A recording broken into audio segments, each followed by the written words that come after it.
Hi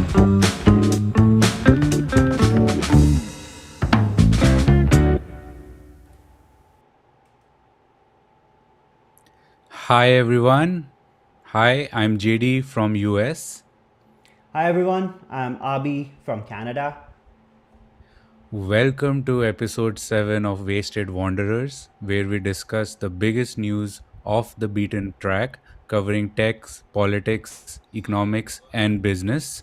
Let's get started. Abhijit, how are you doing? Doing great, JD. Thanks for that great intro. And yeah, it's been a pretty lovely Sunday here in Vancouver. All right, guys, let's get started with our first story. Let me pull that up. So we're going to talk about the curious case of the block AI layoffs. And as we peel this onion, we are going to discover that okay, AI might just be the latest buzzword, not just in terms of the skill sets you need, uh, but also in terms of trying to right size your companies. So JD, go for it. Yeah, this is an interesting story. So, Jack Dorsey, CEO of Block, announced he's laying off 4,000 employees. So, that's around 50% of the whole company.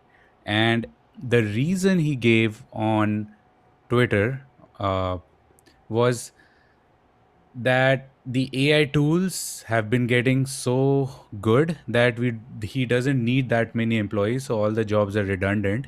He gave a good payout to everybody. I think they got like at least 4 months of severance, uh, plus accelerated stocks schedule. So that's good for them. But this story is mainly about, was it actually due to AI, or is it because of something that experts are now calling AI washing?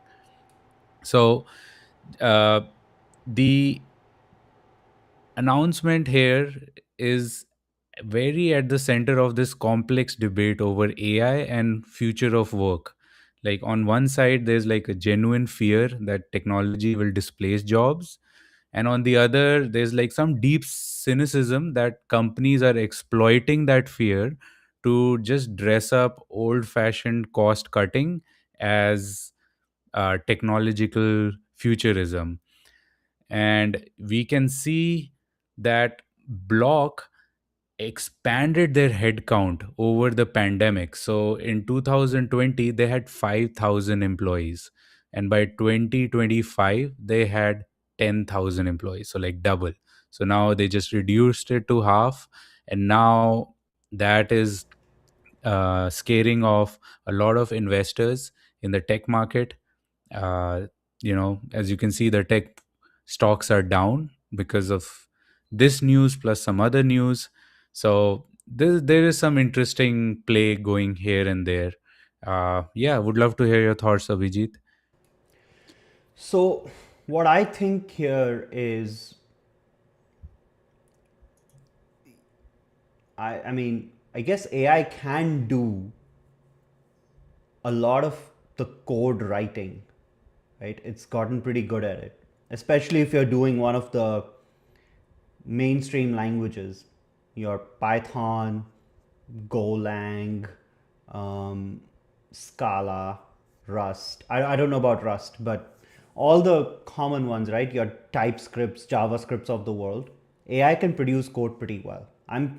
I would, I'll stick my neck out and say even the C's and C++s and Javas can be written out pretty well by AI. But that is about 20% of a software engineer's job. The rest 80% goes in navigating stakeholders, making sure that they understand clients' needs and then put them in some sort of a feature within a software, and then rolling it out in such a way or designing that feature in such a way that it talks to all the other components of the application in a meaningful manner. Can AI do all that? Bullshit. Because I recently was putting together a proposal for a client. I can't give any specifics here, obviously, but I was trying to use, the internally approved flavor of Copilot to get some stuff done. and the amount of time it just gave total rubbish.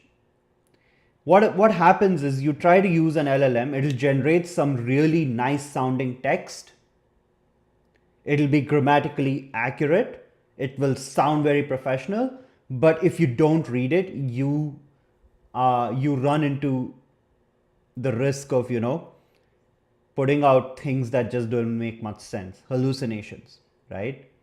So coming Yeah. back to this is just I like JD's term, right? AI washing. So when this happens with every new toy on the block, right? Everyone is trying to use this toy for literally everything to try and increase revenues, to try and cut down costs. In this case, we're just seeing a way for them to try and cut down costs. You look at all you look at all the Max 7 companies that have been doing mass layoffs over the past couple of years. New data is suggesting that they're just hiring all those positions back, but in lower cost center markets, specifically India, right? So when I see this, and if we go down the story and we read it, right? Basically, I guess he's laying off 50%, and then he wanted to retain this one person to whom he was willing to give a 75% increase, and then with a one-time bonus, it was a 90% increase. My hunch is he wants to retain that person so that he can hire a team in India, and this key right hand person that he retains here runs that team. Again, I have no way to prove this, but this is what I feel is happening. There's a lot of burn that has come across because of AI based layoffs, but now companies are like, okay, if we want to hire those same people back, or if we want to hire the same people in the American market, it's just the cost will not the cost model won't work for them.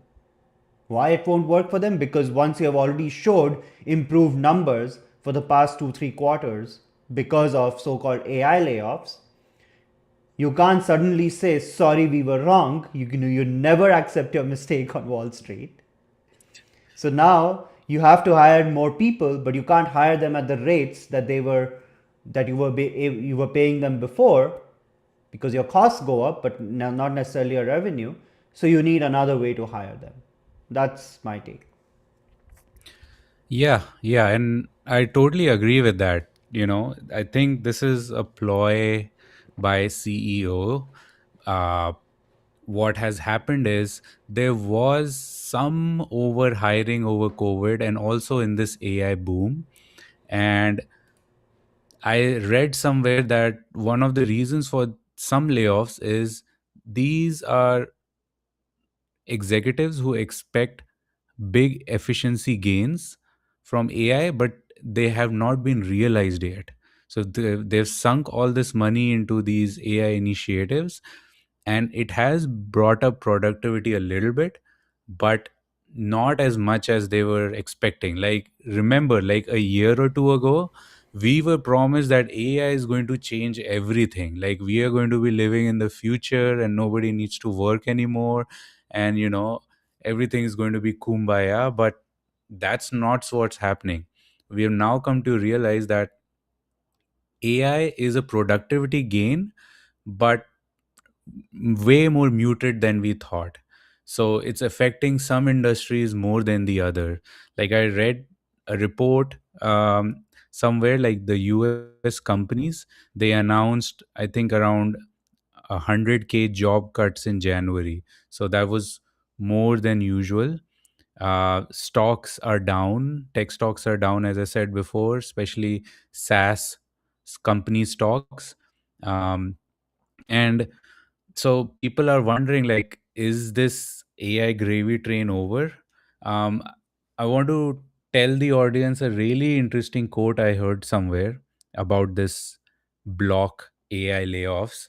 So Company imagine stocks. you imagine like uh, you are eating, McDonald's every day, eating pizza every day, and in a year you gain 40 pounds, right? You become really heavy. And then a year later, you're like, okay, now I need to hit the gym. I need to uh, eat salad and shed these 40 pounds. Whereas if you eat healthy constantly throughout the year, eat healthy food, exercise regularly, then after a year, you don't need to shed those 40 pounds because you'll be lean. So the block company is the former. Like it gained a lot of weight and now it's trying to shed all of it all of a sudden. So it's not healthy, whatever they're trying to do. And this is not how a usual company behaves. So yeah, those are my 2 cents on the matter. Just before we move on to the next one, I was reading, or I'm in the process of reading Ray Dalio's principles, and he categorizes systems into three categories. One of them is expert systems, which which by his own statements is like, okay, that's what we use at Bridgewater Associates. And then he has this whole decision making framework on, and then once you get to that, how you convert it into an algorithm and then use the computer. But the second category of systems he points out is what's called mimicking systems. So I would say at this point, at least the LLM space, they are good at mimicking stuff. You have a meeting going on, you have already discussed all the content, you want a summary, ergo, i.e., recreate that in just a different format, it'll do that really well. Hundreds and millions of programmers have put in code on Stack Overflow, GitHub, and all the other publicly hosted repositories. AI can take that and then repackage it based on a prompt that you give it. And same thing with image generation. Although I would say image generation is one space where at least some originality is coming out, that okay, it can actually create an image based on a prompt. But the image it will create will also be around things that it has already seen before. It can join them together, which is, these are all great things, but it still cannot replace a whole job, a whole job profile, because every job eventually will come down to, okay, what's the uniqueness? What uniqueness do you bring to the table? What's new? Not every job all the time is about mimicking. So I'll rest my case on that. I guess we can go to the next one. So this one here is from Canada. So zero population growth expected in Canada this year, budget watchdog. So projection mainly due to lower non-permanent resident admissions. See, I don't see any of this as a surprise, right? I don't, I mean, yeah, it's come out in the open, but I think this has been something that, well, I think Canadians were wanting this for the past few years and now we are getting it. But the more alarming aspect that I want to highlight is that if, as a country, we have to rely on external people to grow our population, then we are already at the starting point of where Japan has been for the past, I think, 2 or 3 decades now, right? Or where South Korea is headed. Of course, it doesn't, I mean, at this point, it's pretty well known that fertility rates are low in all over the Western world. But what needs to be understood is, at the end of the day, too much government interference in by way of collecting taxes leads people to not be able to afford stuff. Once people can't afford stuff, they'll have kids later. If they have kids later, fewer and fewer of them will actually even have kids, or maybe, more than one kid. You need minimum two just to be at replacement rate. But if again, too much, if there's very little disposable income, affording kids gets harder.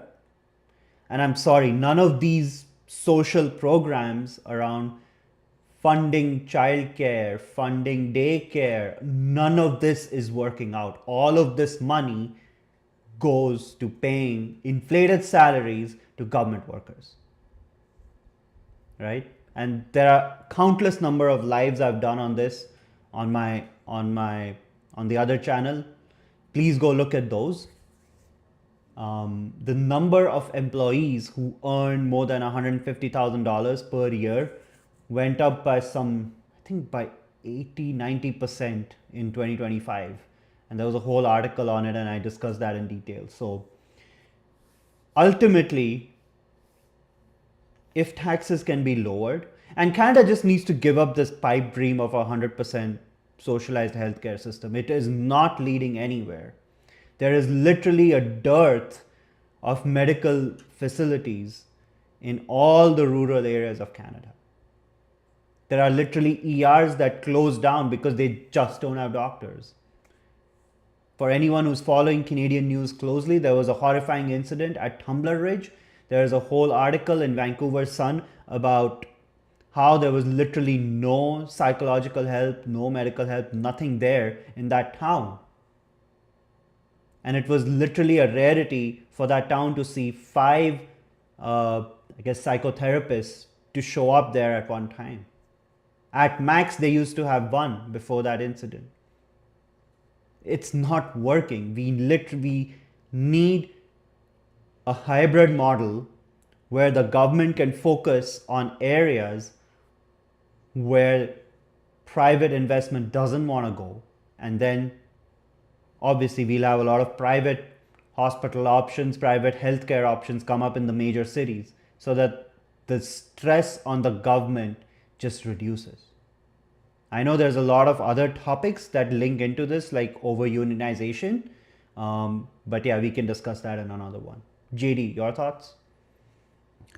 Yeah, I was just reading this article. So apparently, there's some person, parliamentary budget officer. First of all, like Canada has way too many government employees, and I don't even understand what half of them do. But, anyways, this PBO predicts the non permanent resident population will decline by 385,000 this year and by another 289,000 people in 2027. Now, this is not counting another thing that they just started, which is to accelerate around 33,000 temporary worker visas into PRs. I think this is for people um, whose visas are expiring this year or the next year. They're creating some sort of a temporary program. So this is not including that. So very interesting fact. But the PBO projects that Canada's population will grow by 0.3% in 2027 and then zero point 0.8 after that, which is basically nothing. Like zero point 0.3 is nothing. So why is this happening? Well, as Abhijit explained and we've talked about in podcast before, this has been happening for a while. Like Canada, as with other advanced economies, have an aging population. Now, the Trudeau government was really smart in masking this fact by opening the gates and letting anybody and their family come in as a immigrant, either as students or as workers or what have you. And that led to a fake consumption based GDP growth. So this included increasing in housing, grocery prices, education. So it looked good on paper, like, oh, people are buying and people are visiting, so the GDP is good. But it was all fake because it was all dependent on immigrants. Now, if he would have made these smart immigrants stay and actually become entrepreneurs or like contribute to the economy, it would have been a good price. Like, yes, the economy would have still gone ahead and be good, but that's not what happened. The gravy train stopped, and all of a sudden you start seeing these warning signs like, oh, zero population growth, housing has stagnated, people are not coming in for education, and some people are panicking. How is that happening? Well, it's happening because it was masked, and that is not what was actually true.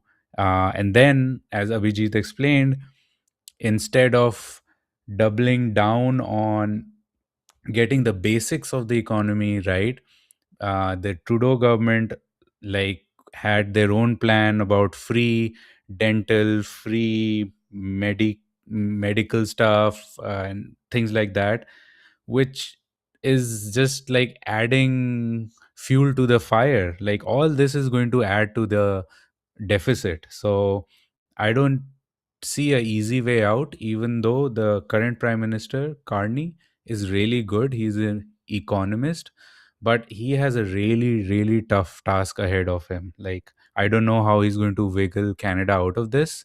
He's trying. But yeah, I mean, anybody could have seen this coming.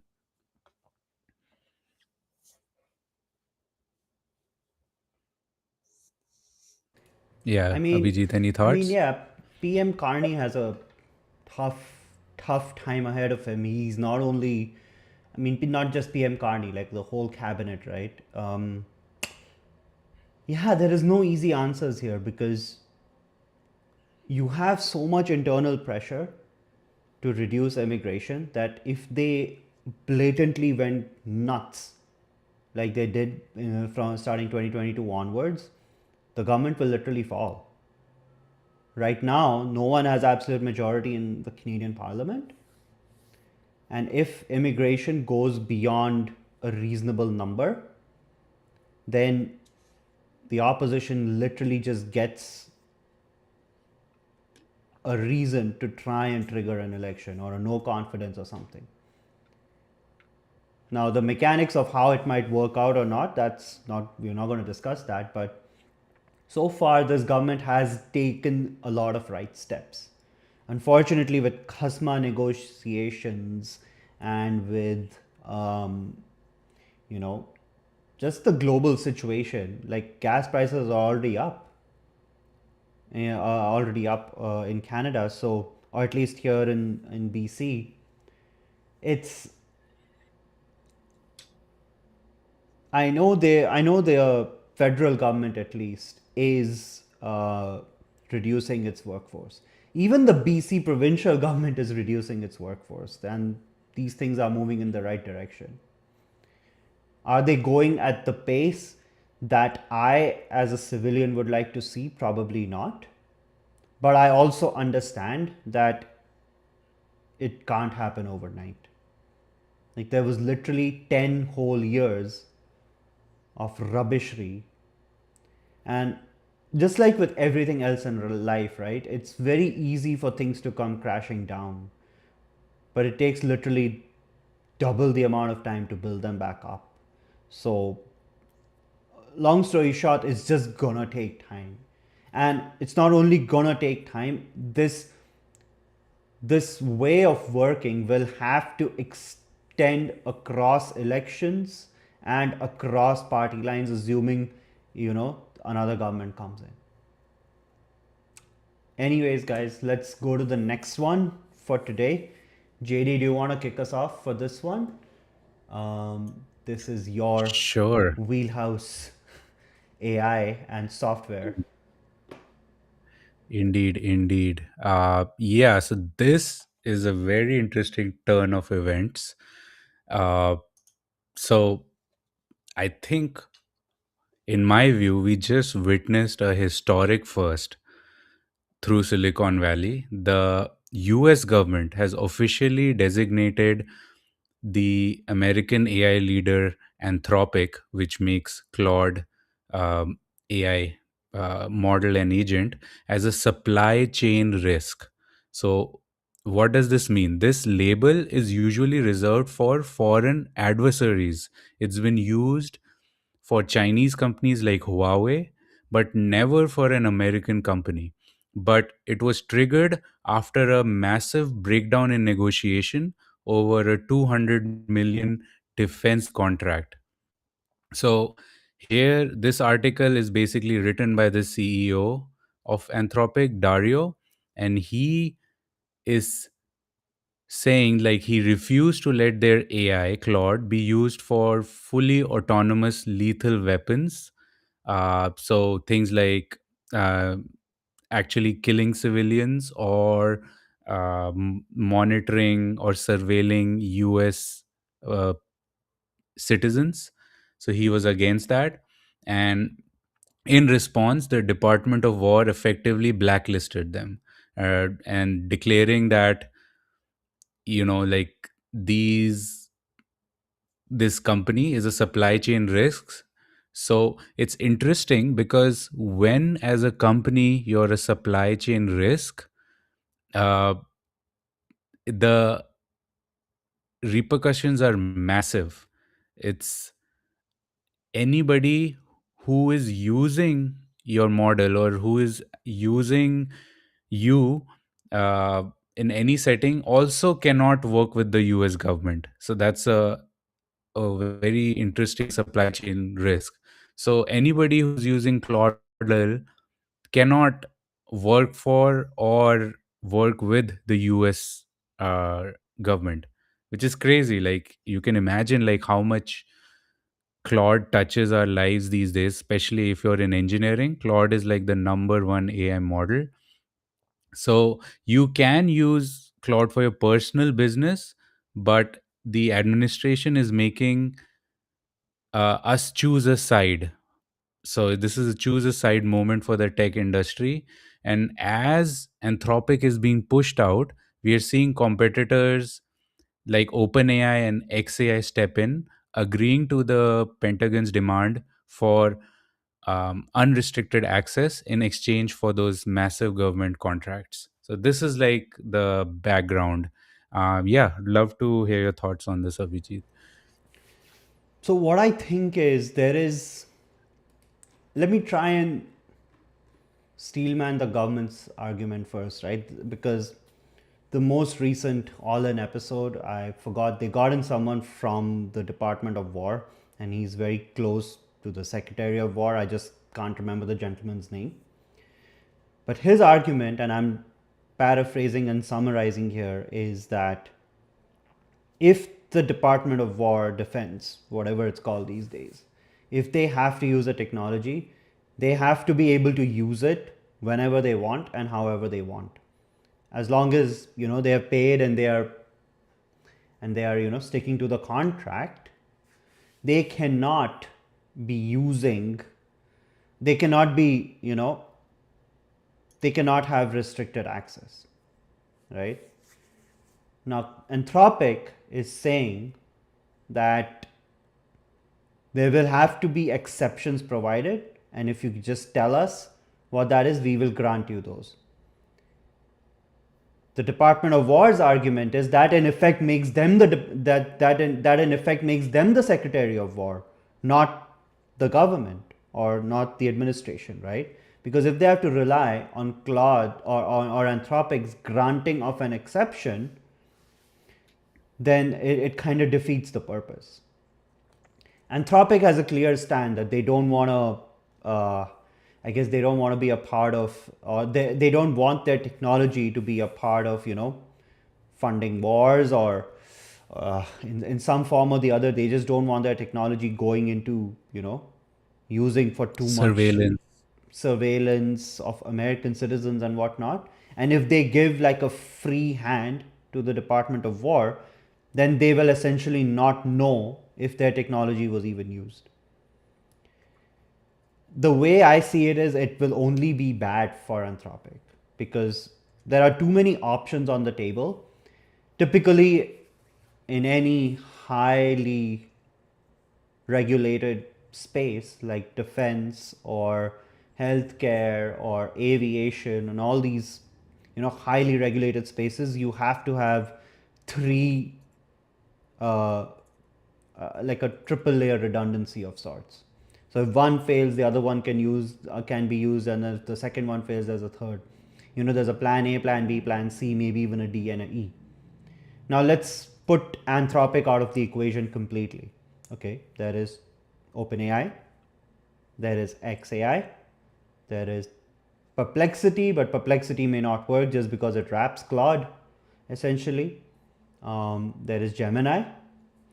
So, and then there is a slew of open source models that the government could just have their coders look at to make sure that none of this information is being transmitted overseas, and then they can still deploy those and have it as their plan D, plan E, just because at least the lights are on.